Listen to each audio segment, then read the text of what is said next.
सच है तो दिखेगा।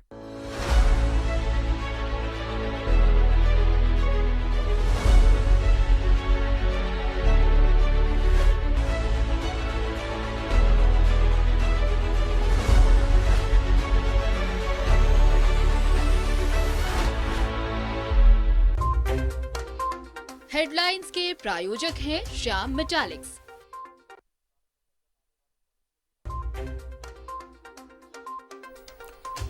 झारखंड विधानसभा के बजट सत्र की कार्यवाही सोमवार 11 बजे तक के लिए स्थगित। विपक्ष ने सरकार के जवाबों से जताई नाराजगी। बीजेपी का सदन से वॉकआउट।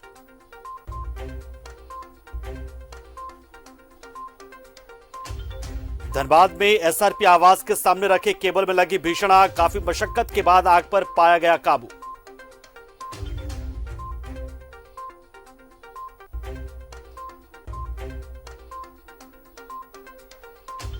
गिरिडीह में अवैध खनन के दौरान चाल धंसने का मामला। 2 मजदूरों के खदान में फंसे होने की आशंका। एनडीआरएफ की टीम ने खड़े किए हाथ।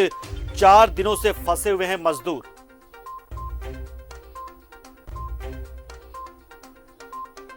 पश्चिम बंगाल के दुर्गापुर में निजी अस्पताल की लापरवाही। लाश की अदला बदली। निरसा के परिवार को सौंप दिया दुर्गापुर के मरीज का शव।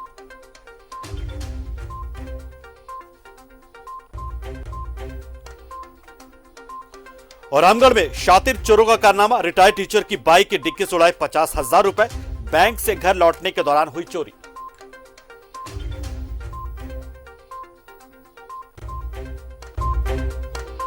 हेडलाइंस के प्रायोजक थे श्याम मेटालिक्स।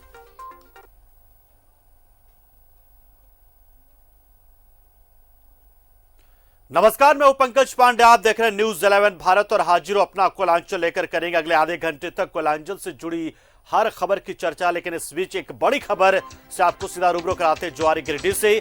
अवैध खनन के दौरान चाल धंसने का मामला सामने आया है। 2 मजदूरों के खदान में अभी भी फंसे होने की आशंका है। एनडीआरएफ की टीम ने अब इस मामले में राहत बचाव का काम करने से इनकार कर दिया है। हाथ खड़े कर दिए उसने। मौके पर डीसी भी रहे मौजूद। पिछले 4 दिनों से खदान में फंसे हुए हैं मजदूर। तो बड़ी और अहम खबर, 2 मजदूरों के अभी भी खदान में फंसे होने की आशंका।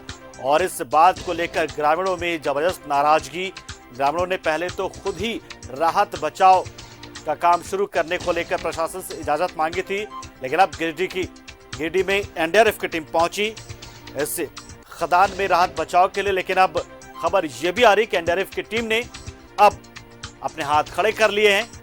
आखिर वजह क्या है? आखिर क्यों खुदाई नहीं कर पा रहा है एनडीआरएफ यहां पर? आखिर क्यों मजदूरों को बचाने के लिए राहत बचाव के कार्य नहीं किए जा रहे हैं? तो बड़ी और अहम खबर गिरिडीह से।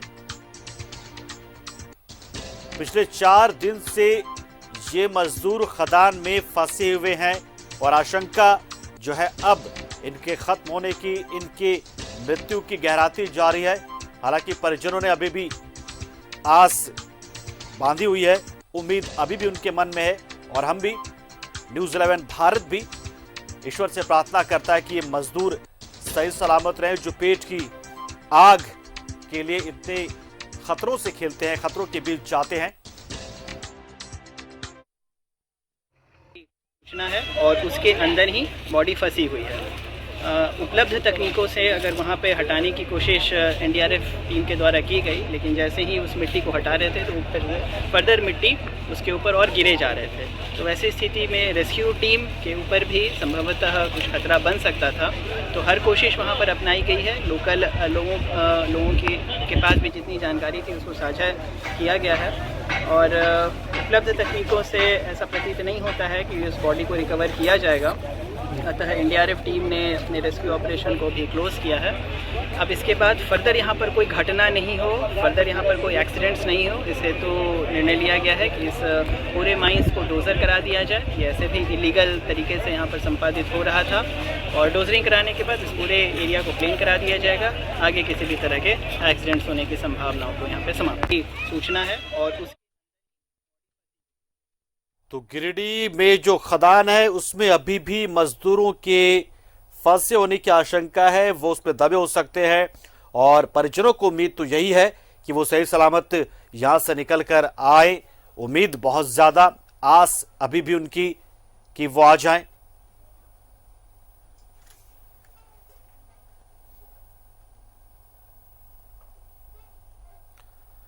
और अब खबर एक ऐसी बता रहे हैं हम आपको जो आपको थोड़ा चौंकाएगा। हालांकि आए दिनों, आम दिनों में आप इनसे रूबरू होते रहते हैं। दरअसल बात हम करें पृथ्वी के भगवान यानी कि डॉक्टर बाबू की। उनके कई किस्से आप सुनते होंगे, देखते होंगे, कई बार आपका खुद का अनुभव रहा होगा। कभी किसी ने मौत से लड़ रहे मरीज को नया जीवन दिया, जो कि आमतौर पर इसलिए डॉक्टर बाबू कहा भी जाता है, भगवान इनको कहा जाता है इसलिए।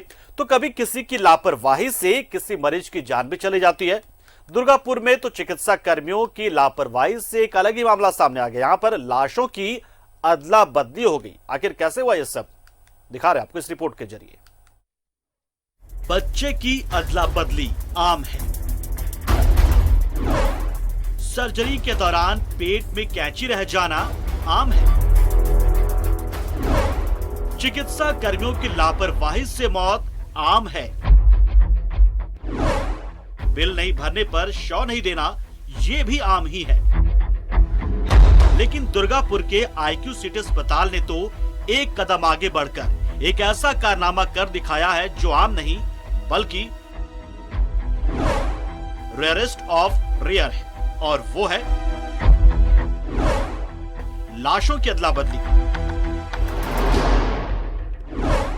पहले का शव पहुंचा दूसरे के घर, दूसरे का शव पहुंचा पहले के घर, और ये सब कुछ हुआ अस्पताल प्रबंधन की लापरवाही की वजह से। इस दौरान दुर्गापुर के परेश का शव निरसा के सिजुआ पहुंच गया और निरसा के चंपाई सोरेन का शव दुर्गापुर के इच्छापुर गांव। दोनों के परिजनों ने इसे नियति माना और अंतिम संस्कार की तैयारी भी कर ली। परेश के परिजन तो उसके शव को लेकर कोलकाता के त्रिवेणी घाट भी पहुंच गए थे। चिता भी तैयार कर ली थी। लेकिन दाह संस्कार से ऐन पहले जब शव के ऊपर से कपड़ा हटाया गया तो सच्चाई सामने आ गई। शव परेश का नहीं था, तो फिर किसका था? ये शव चंपाई सोरेन का था। हुआ यूं कि निरसा निवासी 49 वर्षीय चंपाई सोरेन की तबीयत खराब होने पर परिजनों ने उन्हें दुर्गापुर के IQ अस्पताल में भर्ती कराया था। उसी अस्पताल में दुर्गापुर के 78 वर्षीय परेश का इलाज चल रहा था। इत्तेफाक से दोनों की मौत बुधवार की रात हो गई, जिसके बाद अस्पताल प्रबंधन ने दोनों मृतकों के शव को गुरुवार की सुबह उनके परिजनों के सुपुर्द कर दिया, जिसके बाद ये तमाम घटनाएं घटित हुई। नकार किए थे कि हम लोग का पेशेंट नहीं है। उसके बाद जबरदस्त हम लोग को बोला नहीं यार, पेशेंट को दूसरा पेशेंट नहीं है, ये दूसरा पेशेंट नहीं है, यही आपका पेशेंट है। ये दूसरा फ्लोर में था और ये जो है आपका इतना 6 नंबर सीट में था, यही आपका है, आप ले जाइए इसको। तो हम लोग बोले तब चलो कर से, और दूसरा पेशेंट नहीं था इसलिए हम लोग 2 ही आदमी थे, तब लेके गए। उसके बाद घर में फिर अच्छी तरह से देखे तो सही में हम लोग का पेशेंट नहीं था। मामला सामने आने के बाद दोनों मृतकों के परिजन दोबारा अस्पताल पहुंचे। प्रबंधन की देखरेख में लाशों की अदला बदली तो करा दी गई, लेकिन आखिर तक अस्पताल प्रबंधन ने अपनी गलती नहीं मानी। सोचिए, अगर दोनों मृतकों का दाह संस्कार हो गया होता तो क्या होता। न्यूज़ 11 भारत के लिए निरसा से राजेश शर्मा की रिपोर्ट। इधर बोकारो के लावागड्डा में एक नवजात को टीका लगाने के बाद उसकी मौत हो गई। इधर परिजनों ने अस्पताल प्रबंधन पर लापरवाही का आरोप लगाया है। बता दें आपको कि 3 माह के बच्चे को पेंटावायरस का दूसरा डोज का टीका दिया जा रहा था। टीकाकरण के महज 10 घंटे के बाद बच्चे के नाक से खून आना शुरू हो गया और बच्चे ने इसके बाद दम तोड़ दिया। परिजनों के अनुसार बच्चा पूरी तरह से स्वस्थ था। घटना की सूचना के बाद बीडीओ शैलेंद्र कुमार चौरसिया, चिकित्सा प्रभारी अलबेला केरकेटा और पेटरवार पुलिस ने परिजनों से मुलाकात की, जिसने एएनएम पर लापरवाही का आरोप पाया गया। वहीं टीकाकरण में शामिल सभी लोगों से अब जवाब मांगा गया है इस मामले को लेकर। साथ ही 24 घंटे के अंदर रिपोर्ट तलब की गई है।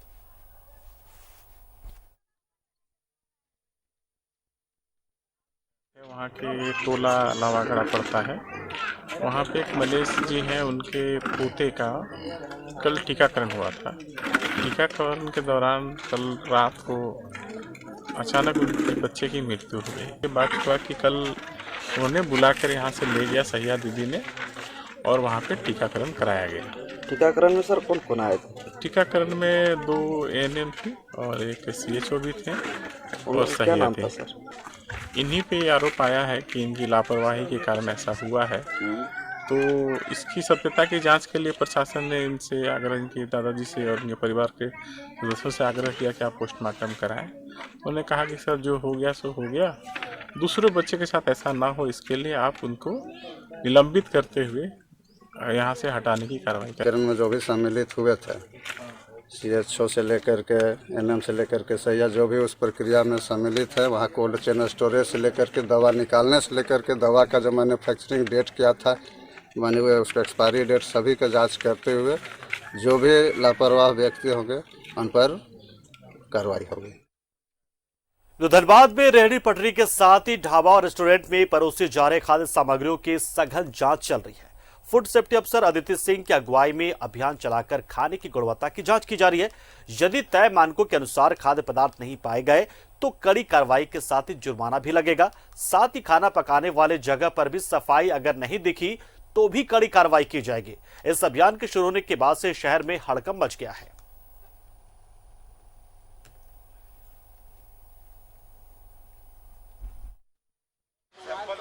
ईट राइट चैलेंज की तरफ से ही हाइजीन रेटिंग कराया जा रहा है पूरे धनबाद में। होटल, रेस्टोरेंट, स्वीट शॉप और बेकरीज को हम लोग कवर कर रहे हैं। तो ये अभियान 1 तारीख से शुरू है। अभी तक धनबाद में कुल हमने 24 कर चुके हैं और आज हम शाही दरबार आए हैं हाइजीन देखने के लिए। मेनली हाइजीन रेटिंग में ये है क्या हाइजीन ये सारे नॉर्म्स फॉलो कर रहे हैं। जो शेड्यूल 4 है FSS एक्ट 2006 का, वो सारी चीज़ें फॉलो हो रही हैं। पेस्ट कंट्रोल ये लोग फॉलो कर रहे हैं। मेडिकल फिटनेस रिपोर्ट इनका देखा जा रहा है और बाकी जो भी डॉक्यूमेंट्स हैं अगर इनके पास ये देते हैं हमें। और ऐसे हाइजीन तो इनका बहुत ही बुरा था शाही दरबार का, इनको बोला गया है कि इसको मेंटेन करें। अभी एक सेंसिटाइजेशन अभियान है, इसलिए अभी हम लोग एक्शन नहीं ले रहे हैं ईट राइट चैलेंज की तरफ से।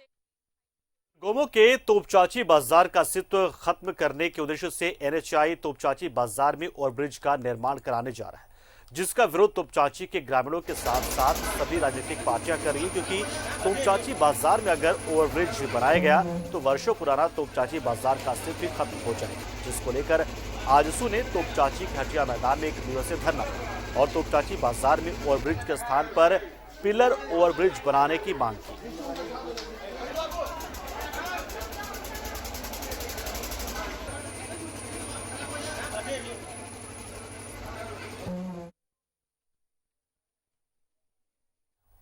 इधर हजारीबाग में RT एक्टिविस्ट राजेश मिश्रा की गिरफ्तारी के मामले में गहनता से जांच के बाद बड़ा खुलासा करते हुए बताया जा रहा है कि राजेश मिश्रा को फंसाया गया है। इस पूरे मामले में भू माफियाओं की संलिप्तता की बात सामने आ रही है।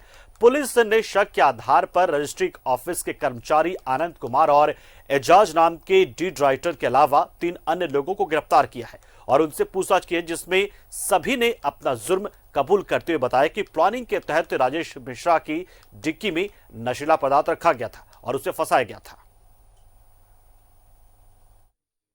तो इसका सत्यापन और गहन अनुसंधान के लिए और गहन जांच के लिए हमने एक विशेष टीम गठन किया और उस टीम के माध्यम से गहनतापूर्वक अनुसंधान करते हुए गुप्त सूचनाओं के आधार पर 5 लोगों को हिरासत में लेकर पूछताछ किया गया और उस पूछताछ में ये बात उगल के आई है कि रजिस्ट्री ऑफिस की क्रियाकलापों से संबंधित ये हमेशा RTA के माध्यम से सूचना प्राप्त कर जो पब्लिक कर देते हैं और उस संबंध में जो उससे जिसको जो है नष्ट हुआ है।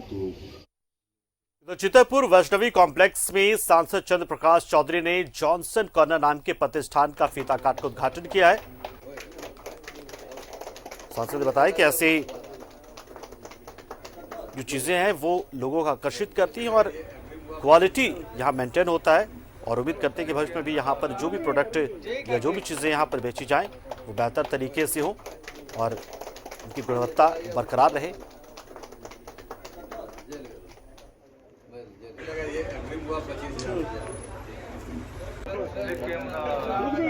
ठीक है, ठीक।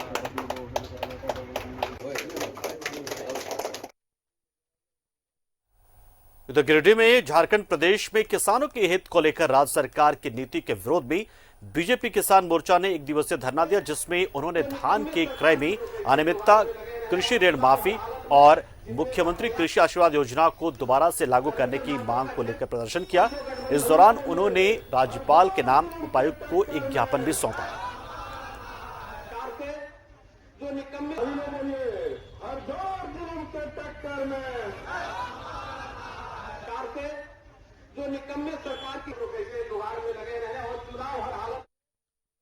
जो धनबाद वासियों को सस्ती दर पर अच्छी मेडिसिन उपलब्ध कराने को लेकर स्वास्थ्य विभाग ने तैयारियां शुरू कर दी है। सदर अस्पताल समेत 8 सामुदायिक केंद्रों पर जेनरिक मेडिसिन शॉप खोले जाएंगे। इसको लेकर सिविल सर्जन जगह चिन्हित कर सूची तैयार करेंगे।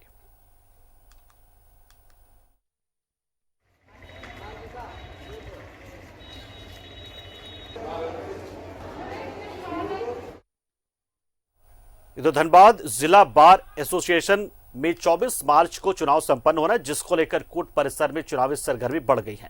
अधिवक्ता अपने समीकरण और चुनाव की जमीन को तलाशने में जुटे हुए। वहीं वरीय अधिवक्ता ब्रजेंद्र प्रसाद सिंह ने बताया कि सफलतापूर्वक चुनाव कराए जाने पर विचार विमर्श किया गया। 9 मार्च से 12 मार्च तक नामांकन की प्रक्रिया चलेगी, जबकि 13 मार्च को नामांकन पत्रों की स्क्रूटनी की जाएगी। 24 मार्च को चुनाव होगा और 25 मार्च को वोटों की गिनती की जाएगी और संभवतः 25 मार्च को ही रात तक नतीजे भी आ जाएंगे।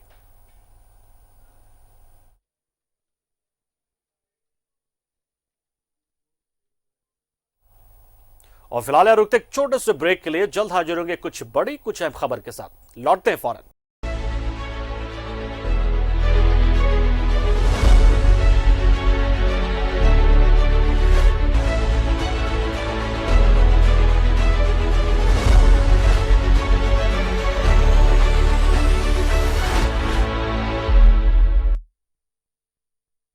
ब्रेक के बाद आपका एक बार फिर स्वागत। आप देखें न्यूज 11 भारत पर अपना कोयलांचल।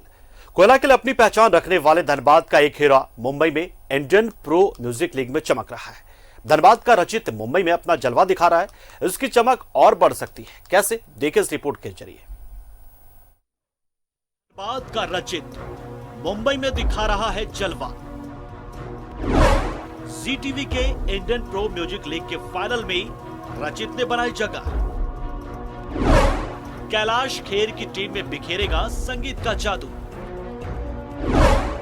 रचित को आवश्यकता है आपके वोट की।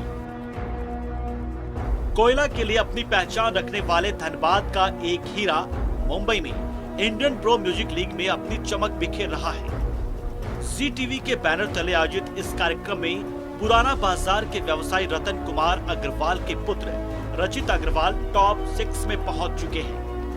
दिसंबर 2020 में ऑनलाइन ऑडिशन में चयनित रचित कार्यक्रम के अंतिम दौर में पहुंच चुका है, जिसमें वो अब नीलकमल मुंबई वॉरियर्स की टीम के लिए अपनी प्रतिभा बिखेर रहा है।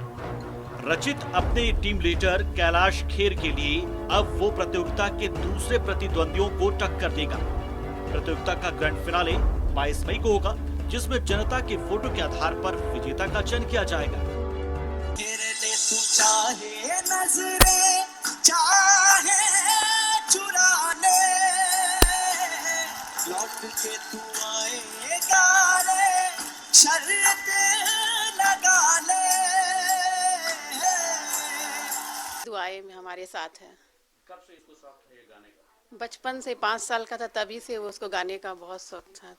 इसी तरह फिर वो आगे बढ़ते गया। सिलेक्शन कब हुआ?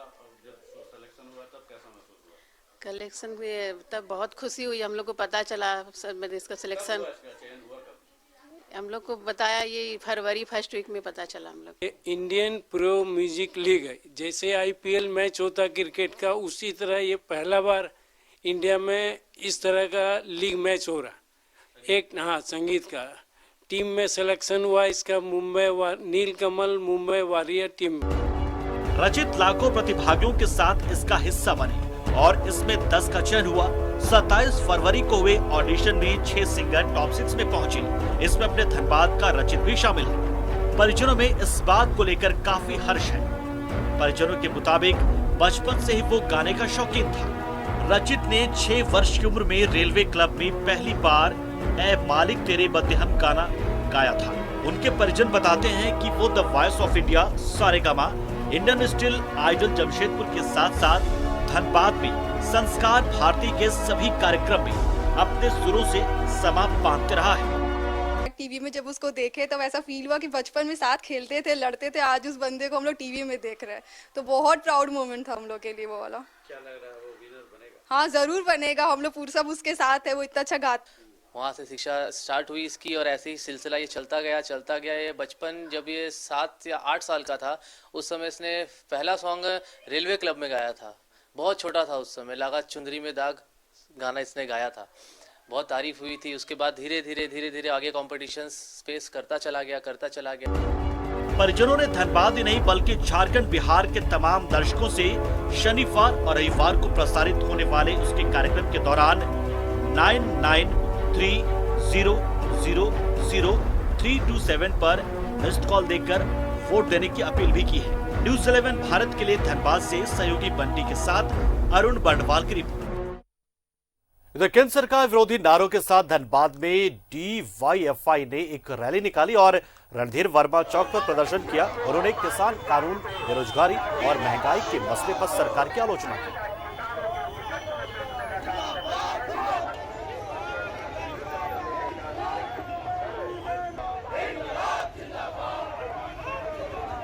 जो हर सामान का कीमत बढ़ रहा है, कोई अच्छा दिन नहीं आया, पूरा बुरा दिन हो गया। पेट्रोल का दाम 100 के आसपास, आज खाने का जो तेल हमको मिलता है वो 150 के ऊपर चला गया, प्याज 60 रुपया किलो।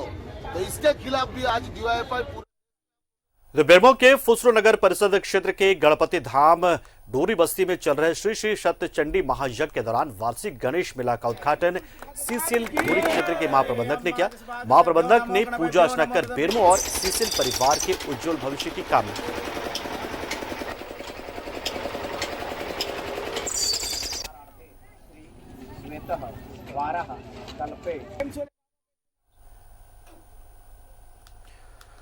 उधर एक बहुत ही भव्य कलश यात्रा निकाली गई है। जटाशंकर महादेव मंदिर में प्राण प्रतिष्ठा के दौरान ये कलश यात्रा निकाली गई, जिसमें बड़ी संख्या में श्रद्धालु पहुंचे और महिलाओं ने खासतौर पर इसमें हिस्सा लिया। उन्होंने यहां पर बागमारा में नवनिर्मित जटाशंकर महादेव मंदिर की प्रतिष्ठा के लिए कलश यात्रा में शामिल हुई।